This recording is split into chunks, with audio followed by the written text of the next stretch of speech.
நாங்கள் எம் மக்களை ஆள வேண்டும் என்று வந்தவர்கள் அல்ல. எல்லோரையும் போல எம் மக்களும் வாழ வேண்டும் என்று வந்தவர்கள்.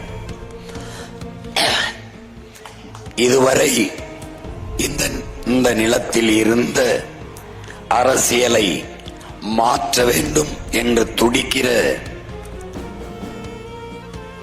திரும்ப திரும்ப பேசி பேசி தொண்டையின் இரு சுவர்களும் புண்ணாகி போன போதும் நான் என் மண்ணுக்காக மக்களுக்காக பேசுவதை நிறுத்தப் போவதில்லை என்று